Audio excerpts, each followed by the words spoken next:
Bonjour, je suis Catel Kiléveré, la réalisatrice du Temps d'aimer, présentée en sélection officielle à Cannes Première.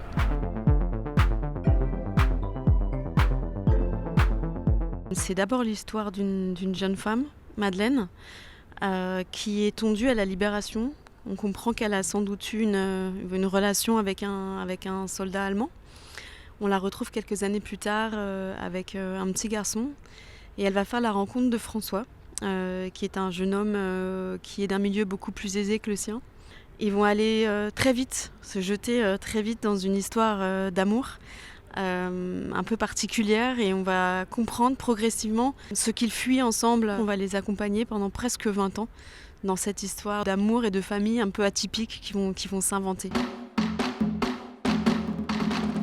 Le point de départ de cette histoire, c'est ma grand-mère, dont j'étais très proche et qui a eu une relation avec un soldat allemand pendant l'occupation. Elle avait 17 ans, donc je pense que c'était sa toute première histoire. Elle est tombée enceinte et donc sa vie, à partir de là, a basculé. Elle s'est retrouvée mère célibataire à 17 ans. Elle était d'un milieu social assez modeste. Elle a fait la rencontre de mon grand-père 4 ou 5 ans plus tard, sur une plage en Bretagne, comme dans le film. Mon grand-père était d'un milieu social plus aisé. Contre l'avis de sa famille, il a épousé ma grand-mère, il a adopté cet enfant et ils ont caché toute leur vie la vraie paternité de leur petit garçon. Et ce secret, ma grand-mère aurait sans doute voulu partir avec.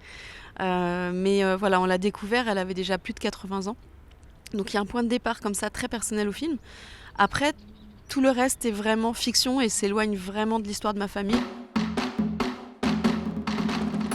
C'est un film qui s'inspire du mélodrame, du genre du mélo, que j'adore en tant que spectatrice et qui est très rare en fait dans le cinéma français. J'avais vraiment hyper envie de déployer une histoire comme ça sur une vingtaine d'années qui soit très romanesque et qui flirte en fait avec le genre du mélo, mais qui s'en écarte aussi. C'est-à-dire que dans le film, il y a l'ADN du mélodrame, c'est-à-dire une rencontre entre deux personnages que tout oppose, qui vont se retrouver face à plein d'obstacles. Il y a une alternance entre des moments de joie et des moments de détresse. Il y a toujours le drame qui pointe, la tragédie qui arrive.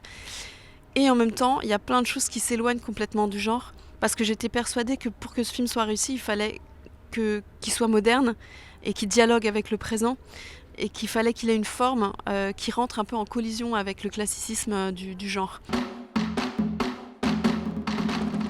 Anaïs et Vincent sont arrivés très vite en fait dans notre imaginaire. Les personnages étaient assez loin d'eux. Et moi, c'est toujours ce qui m'excite, c'est quand même d'aller proposer aux acteurs quelque chose qu'ils n'ont pas encore fait. Et parce que c'est aussi la promesse d'une surprise pour le spectateur. Et j'ai vraiment cherché à les déplacer, c'est-à-dire à leur faire un travail de composition, de transformation même. Vincent, je lui ai demandé de perdre 7 kilos pour le film parce que je voulais vraiment qu'il perde son côté juvénile et qu'il incarne cette fébrilité. Et pour Anaïs, c'est pareil, il y avait une partition à jouer qui était super riche et qui était très difficile parce que Madeleine, c'est un personnage féminin hyper moderne qui est empêché d'aimer son enfant. Et elle s'en est magnifiquement sortie de ça parce que c'est une partition difficile pour une actrice à défendre. Et comme elle est extrêmement solaire en plus, elle a vraiment aidé à porter ce personnage vers la lumière parce que c'est un film qui est très, au final, qui est du côté de la réparation, de la résilience.